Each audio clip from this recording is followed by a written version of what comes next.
want to put this the right way, because I keep hearing everybody downplay the significance of Aaron Rodgers not practicing. I understand his greatness and whatever else, but how does that affect your guys, even the stud that you have as your number one wide receiver? Like, I feel like practice is important, and I understand why he's not able to go, but that would seem to have an effect on getting on the same page with your guys. Am I being obtuse by thinking that?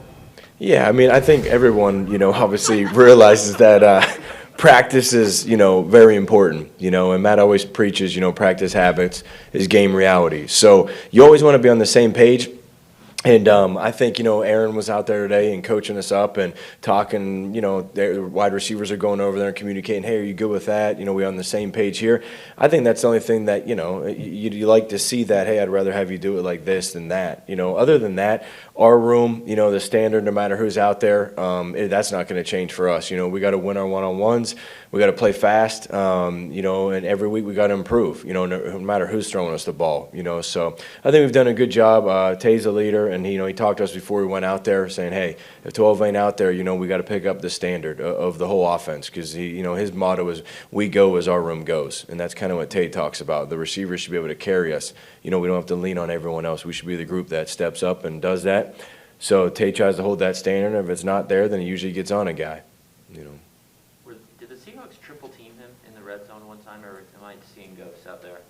The red zone one, I think they might have busted the coverage maybe, to be honest, because they had three guys going, which they did. It might have been an accident. It should have probably been two. But in the field, he had a couple true double teams where the corners there and Jamal was right where you're at, 8 yards away, just staring right at him, not even playing a half or a quarter. It was just double 17 on a couple of those coverages. They did a good job on those. They're going to take them away. Two guys are going to guard them. Hopefully someone else gets open and wins. Based on that first third down to Marquez, maybe you already thought he was back to normal, but did he need that to say, hey, look, he looks back like he was? Yeah, I mean, the first game he came back, we kind of talked about a pitch count, and I'm sure you guys noted that. Didn't play, 50-some snaps. And then last week we saw the practice habits and saw him running full speed and just feeling good, and the conditioning was up, and he said, hey, I'm ready to go. You can, take the, trainers off. So he was out there, and it was good. He got one-on-one, which we didn't see a lot of man that game. But that one clip, we saw man coverage as opposed to off cover 2 or 4 or, 3 zone. And Marquez won his one-on-one, and it was great. And, obviously he wanted to score there, to get points out of that. But it was good to see him, get off the line, work the guy, move him, and then just take off like he can do. So, I think it was more the excitement of our sideline, knowing, oh, man, okay, here he goes. Quez is back. We got a guy now, kind of take the top off that feeling. But, yeah, it was good to see him, and he played a lot of reps, and the legs felt great. So I was, really pleased with Quez. What have you thought about Minnesota's defense? And do you guys even know whether most teams don't try to blitz you unless Jordan's playing quarterback? I mean, do you have to expect it from a Zimmer defense? Yeah, I mean, I've gone against Zimmer a lot of different teams, and he's been there for a while, and even in Cincinnati going back, and he always has great pressure packages, and he does a good job scheming up to get a free runner. He's one of the best in the business at doing it, and they have a lot of veteran personnel who've been there for a long time. Both backers, the safeties there. They know how to kind of disguise stuff and fool quarterbacks, and the whole offense is a unit. So yeah, I mean, he's going to pressure. I don't know what the statistics are against us, over Aaron's career, but you watch when he played us. There's times where he's going to do his pressures, and like I said, I think he does an unbelievable job. I think they're coached really well, and they got an experienced unit. It's going to be a tough task. A familiar opponent that I think our guys are up for the challenge. How much does that falls upon your guys to read what's going on?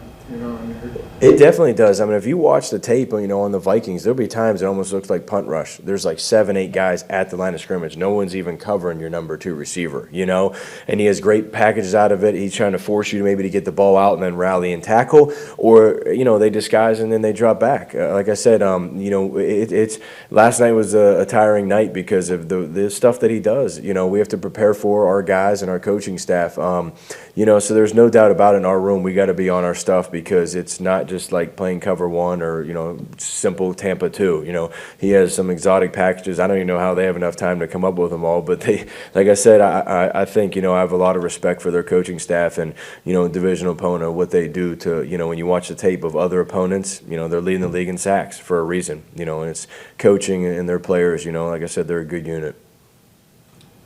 Jason, what is COBB given your group? I mean, he's 2, 3, 4 catches a game, but I'm guessing that the value there is a lot higher than just those numbers. Yeah, I mean, him showing up, and only being in the offense for 1 year and not having all that exposure, he's really not even had like a mental error. I mean, the guy is like I told our room the other day, I said to everyone, I says, you young guys, if you can just imitate this guy right here, you got a chance. Because you have the athletic skill set. You're talking about a guy, Randall's like my size, but he's an overachiever and a true leader and a true winner. And, I mean, this guy loves football. You watch the way he takes notes, it looks like you guys right now, every second of every meeting, locked in, focused, the details.